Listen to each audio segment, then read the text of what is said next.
Welcome to Teaching History, Elementary Edition. I'm Professor Bob, and I finally have a Mesopotamian shirt on.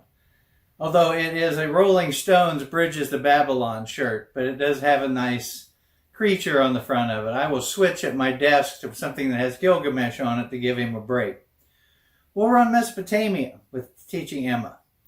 Mesopotamia is tricky under any circumstance. It is probably, at the college level in my classes, one of the most difficult to contend with because we've spent a wonderful time in Egypt. We've understood Egypt. It's defended by nature, so it's not until later on that it's conquered. But Mesopotamia has multiple cultures, one after the other after the other. I spent 7 weeks messing around with Egypt. We had a good time with Egypt. And I really thought that, a week, maybe 2 would be all that we could really cover in Mesopotamia. It turned out I was wrong because Emma really enjoyed doing the cuneiform. So we spent 3 weeks on it. The cuneiform writing in the Sumerians. And then we did Babylon, the Hittites, and the Assyrians.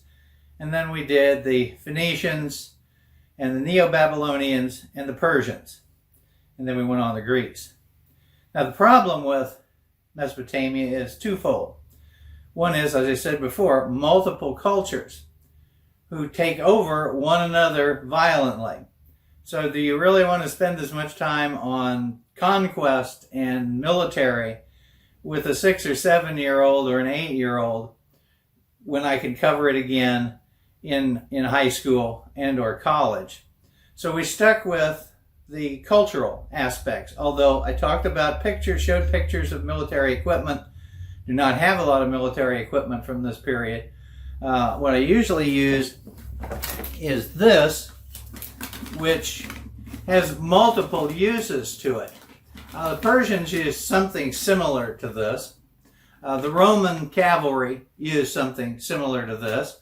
Most of the cultures in Mesopotamia would have just used the conical section of it without the covering over the back.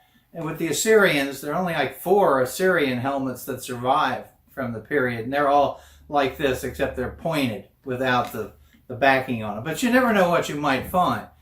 But I like to have some sort of realia, some military equipment to show. So I did indeed show this. Then one of the things that you can do is that this is a section in Mesopotamia where the Old Testament has quite a bit of material. So if you're a religious-leaning individual, this is an opportunity to talk about Daniel in the lion's den and the Hebrews being taken to Babylon by Nebuchadnezzar. You can talk about the Assyrians attacking Hezekiah and the survival of Jerusalem, which is just about all of his kingdom that survived.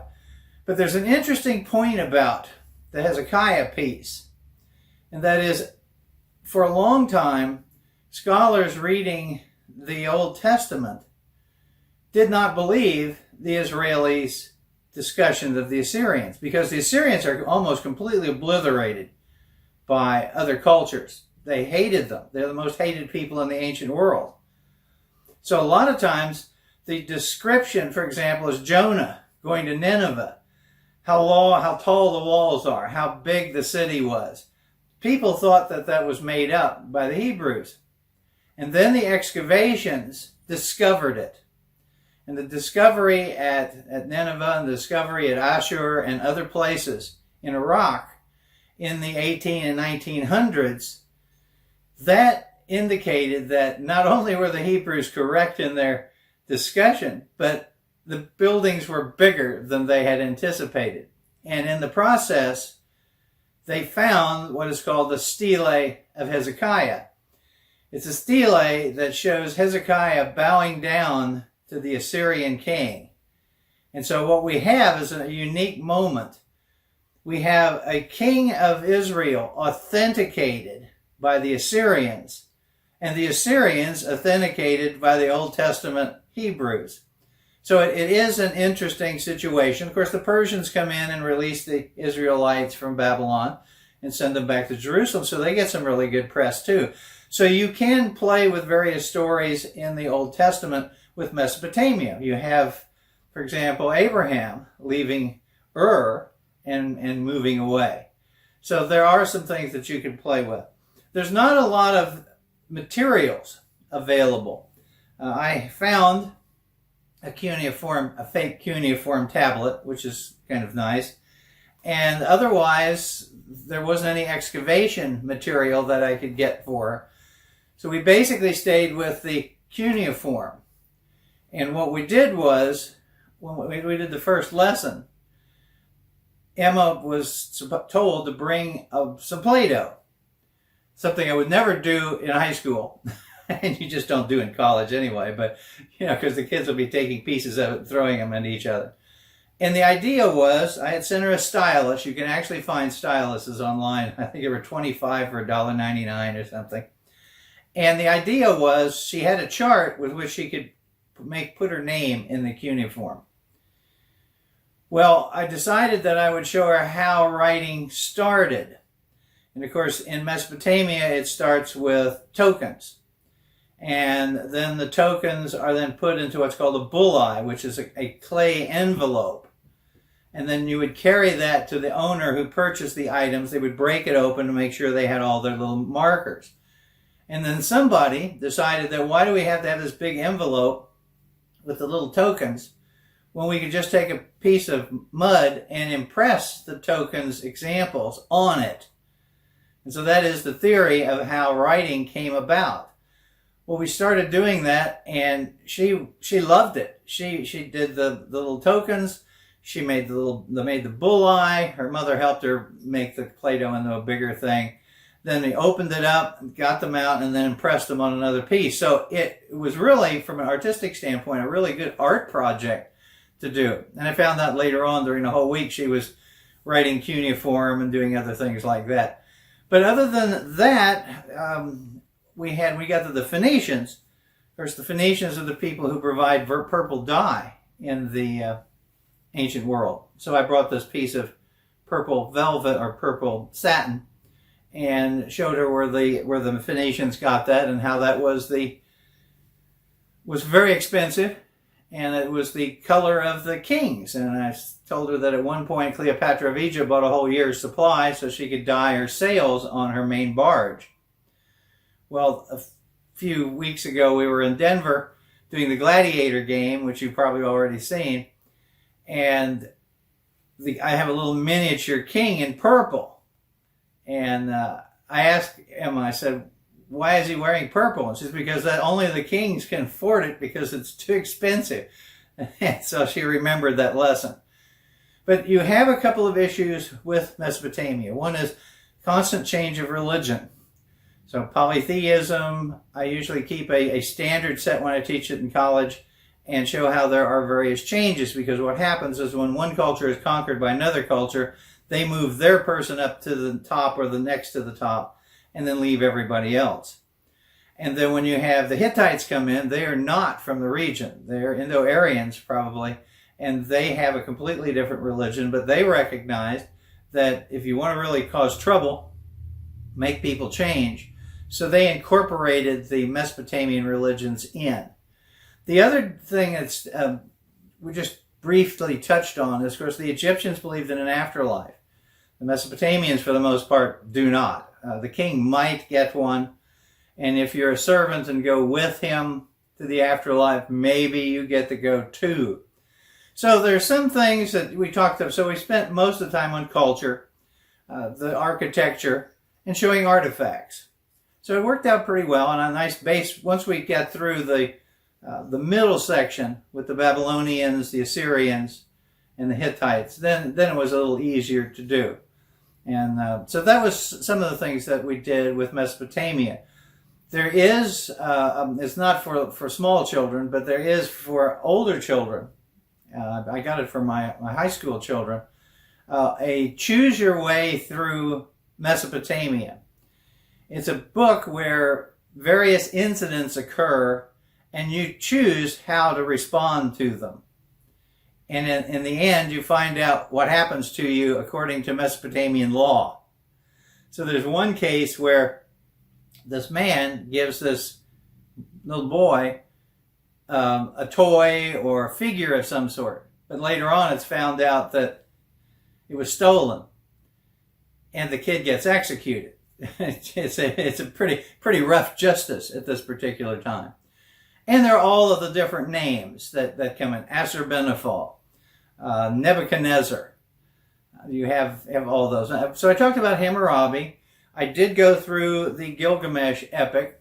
When I sit at the desk to do some discussion before I show you the little PowerPoint presentation that I used with Emma, one of them, I will put on a new t-shirt. I have a Gilgamesh t-shirt, but I wanted something a little more colorful, because one of the problems with buying historical t-shirts is the fact that frequently they're on black with just a little bit of coloring. And so that's why I put this one on at this point. I just simply went on Amazon and typed in a name of some historical character and then saw what was available. I used some of my stimulus money to purchase these. What I do with them is, and I haven't done it yet, but I have taken my Western Civ 2 class and completely filmed it. So you could actually take my course. And I use a lot of outfits, uniforms, armor in those. And so I amassed these for the second part 1, that I'm working on presently. So let's go to the desk and we'll talk about some other little things, and then we'll look at the PowerPoint. Well, here we are at the desk. Just a few things to talk about. First of all, I want to show you the other 2 t-shirts that I had. Here is the one with Gilgamesh on it, and the one that I will wear. And here's the other one, which has Babylon on it. So you can find some t-shirts with Mesopotamian motifs. Okay, we're back with Gilgamesh here. Now, I talked a little bit about the story of Gilgamesh, a man briefly looking for immortality. And unfortunately, in most Mesopotamian stories, they don't end well. He spends his whole life looking for the special flower. And then when he finds it, he falls in love with his reflection in the water, and a snake eats it, therefore creating a point where evil is now immortal. But it's an interesting story. You can pull bits and pieces of it out of it. And when I teach in a high school and a college, I always tell people to try and read it. And then usually the biggest problem is the names. Utnapishtim, Gilgamesh. And I said, it's very simple. The point is not the terms of the people. The point is what was happening to the people.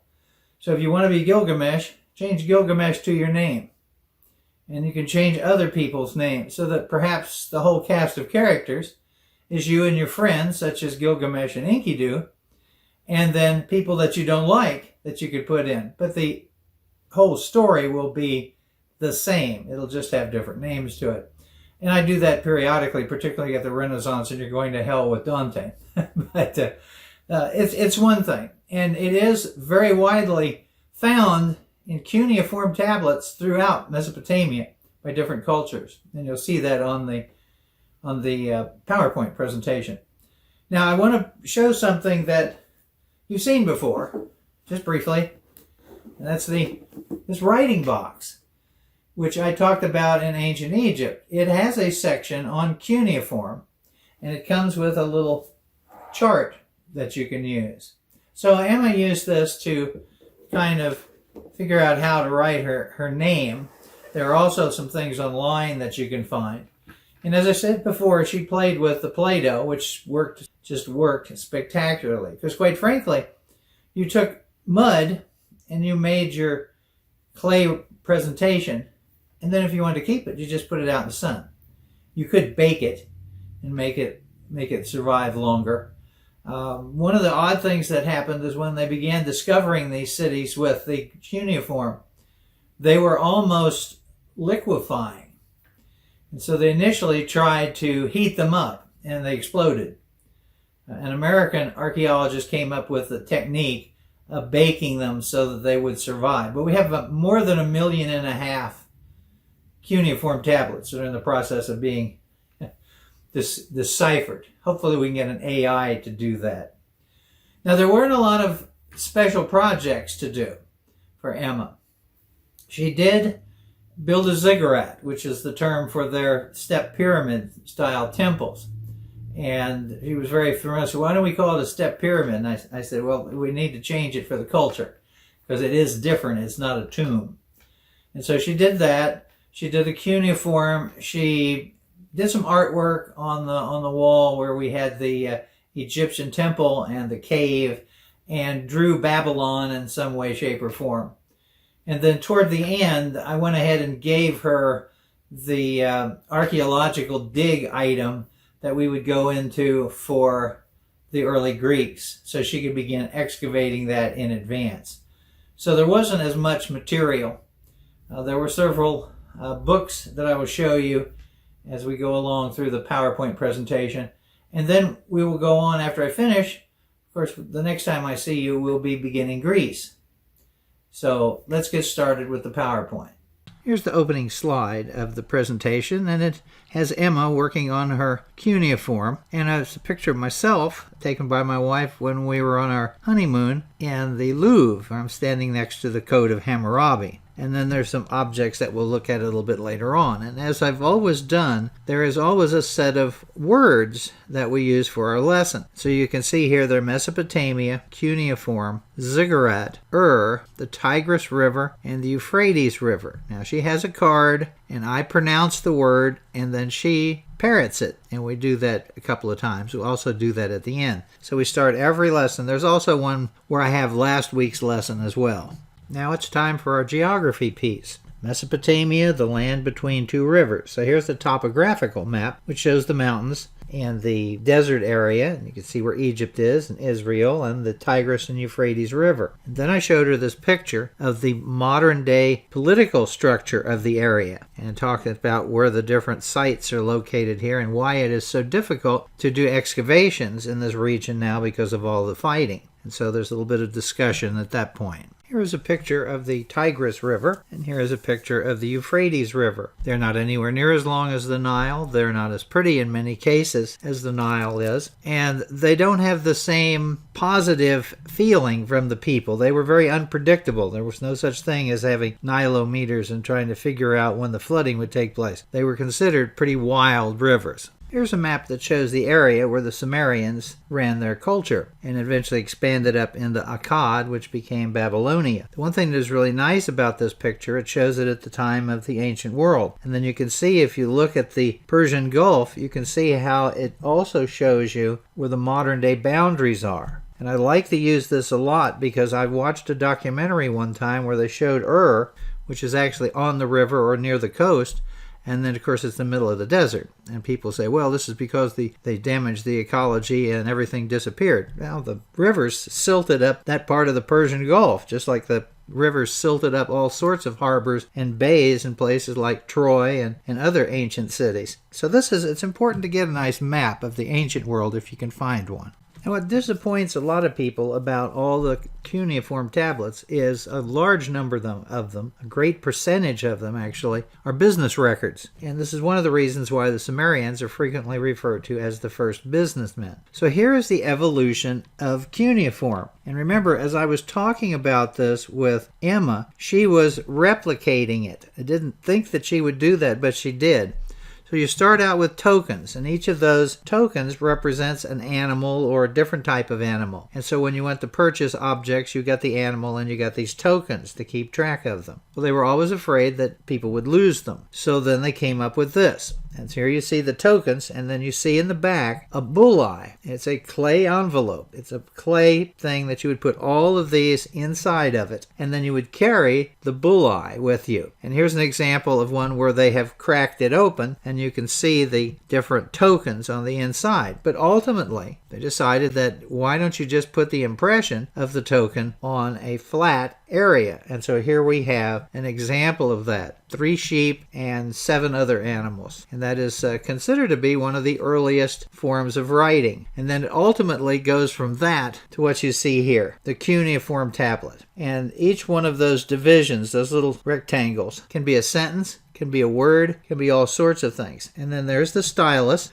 which I said before that you can actually buy quantities of them if you need to for a small amount of money. And then here's another example of one with its stylus in the museum. The closest museum here in Kansas City that has a great collection of these things is the Oriental Institute at the University of Chicago in Chicago. They have one of the best Mesopotamian sections of museums in the United States. And here is a list of the topics of Mesopotamian writing. Historical literature, conquest lists, for example, private library of the king, business records, which is the majority. You can imagine if everybody kept their receipts from our transactions and they dug them up. Temple and religious texts, which make up the second largest number of texts, and then court records and correspondence. So they're pretty prolific. Obviously, cuneiform changed significantly from the token to what you see on the various cuneiform writing. And here's a chart that shows that progression. You see the token, you see it becomes a pictogram. Then you see what that turns into in Neo-Sumerian, Old Babylonian, then the New Assyrian, Neo-Assyrian, then Neo-Babylonian, and ultimately what it means in English. So you can see this is pretty complex. It's going to be a little bit harder to decipher. Now, obviously, that type of instruction goes way over an elementary school child's head, but it was nice to show her the changes in how you get the writing. Now, she's familiar with the Rosetta Stone and how they translated that into Egyptian hieroglyphics. So I showed her pictures of the stones that are responsible for the decipherment of cuneiform, and basically the cuneiform Rosetta Stone, the Xerxes inscription, and then one of the other inscriptions. But we didn't go any further than this is how it worked.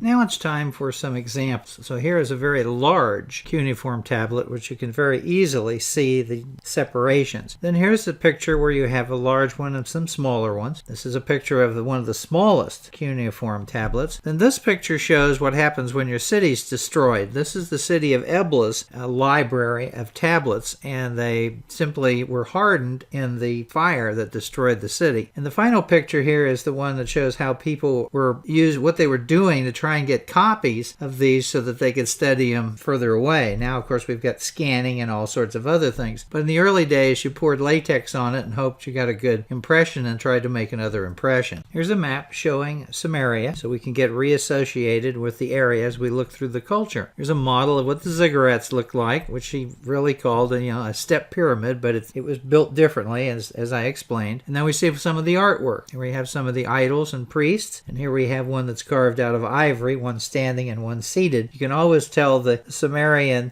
art by the giant eyes, as if they have a thyroid problem. There is a little chart. I always put charts in to show the government. She was familiar with the pharaoh, so we don't have a pharaoh. We have a king, who's kind of like a high priest, and then we have the social classes, in which we did also in Egypt. So there were nobles, there were common freemen, and then there were slaves. So that was a little bit of the background of the culture and the government. Next we come to the literature, which is the Gilgamesh epic, which I explained to her very briefly. And then I showed her this actual tablet from the museum in Istanbul showing Assurbanipal's flood tablet, this explanation of the flood with Uthapeshtim gathering up the animals and saving mankind. And then this other piece here is part of the Gilgamesh epic, which was translated in the different types of cuneiform throughout the region. Now it's time to look at the city of Ur, which she of course knew was where Abraham came from. So here's a model of what Ur would have looked like at the time when the Sumerians were at their height. Here's an aerial view of the site today, and then here's a shot of what's left of one of the ziggurats from ground level. So being able to see this makes it not a legend, it makes it reality. Unfortunately, as she asked, Nani and Bob had not been to Mesopotamia, had not been to see this. So these were pictures from someplace else. Since Emma was really intrigued by the mummies and the burials of the Egyptians, it was easy to talk about the royal burial at Ur, explain how it was different, that they didn't embalm people like mummies, and they were buried with their goods. And I showed her these two pictures, one of which is the helmet of the king, and the other one is one of the knives that they found in the tomb. And I would tell you that the University of Pennsylvania in Philadelphia, in their museum, has a great deal of the royal burial from Ur. So if you're in the region, stop by and see it. One of the most unique objects ever found in the various burials is what is known as the banner or standard of Ur. Now here's a picture of what you would normally see in a textbook and others, but you have no idea of scale. Just how big is it? You make the assumption that it's large. It is not made out of cloth. It's made out of wood with all sorts of other things being put into it, lapis lazuli and other minerals. So here is what you normally see. This is that same side in reality. I believe this in the British Museum. And then here's the back side where you see all the chariots and weapons coming in. And then here is the actual thing with one of the people walking by becoming immortal.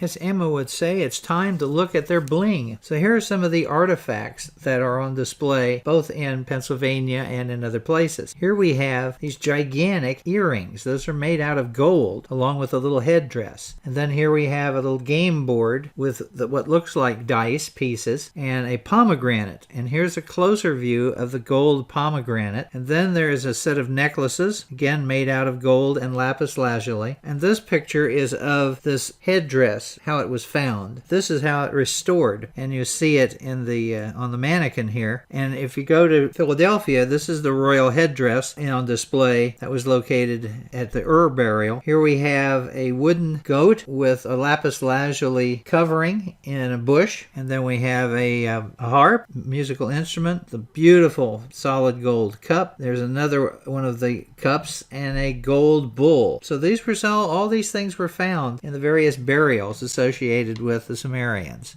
One mistake I made when I was teaching Emma is I was unaware of how much she played games. And I had a reproduction of the game that the Egyptians played called Senet, and I had a replica game of the city of Ur, but we didn't get a chance to mess with those. I'll have to do that later. Here's a picture showing the game of Ur, the royal game of Ur, and the pieces that you move around and the dice or the things that you throw. And here is the modern reproduction of it. It's a board game, and you can play it. It plays kind of like Sorry and several other games. You move them around the board and it has everything that you need. So remember that. There's a game that you could play both for Egypt and for Mesopotamia. Then we covered some miscellaneous things, and so one of them is school. So here's a picture of the students going to school, working on their math and their geography and reading and writing with the teacher in front and another assistant in the back. And I talked about the rules of school, and that is only people who had money could afford to go to school. Everyone else had to learn a trade. If you made a mistake, they hit you on the hand with a piece of wood or a stick. If you were bad, they threw you out, and you could only come back if your parents paid more money. So there's some interesting things about school. Of course, as a small child, you ask about toys. And they had dolls, but I didn't have any pictures of them. So I showed this rolling toy, which is a ram, and you would have a string on it, and you would roll around with it. And here's another one, which shows another one of the pull toys, and some other items that are considered to be toys as well. She was interested in the toys in all the cultures. I added these cylinder seals, which you see in these next three slides. One of them shows the cylinder and then what it rolls out. And then you find these made in Mesopotamia, and they're traded everywhere. You'll find them in Egypt, you'll find them in the Indus Valley civilizations, and so they were quite fascinating. So this was one with a whole grouping. You could see different sizes. And then here we have one made out of lapis lazuli and how you would roll it out. And then here is one that has a very detailed carving in it, which is actually part of the Gilgamesh epic. I talked about this with Emma, and then she remembered that she has these little rollers that go with her Play-Doh that you roll out different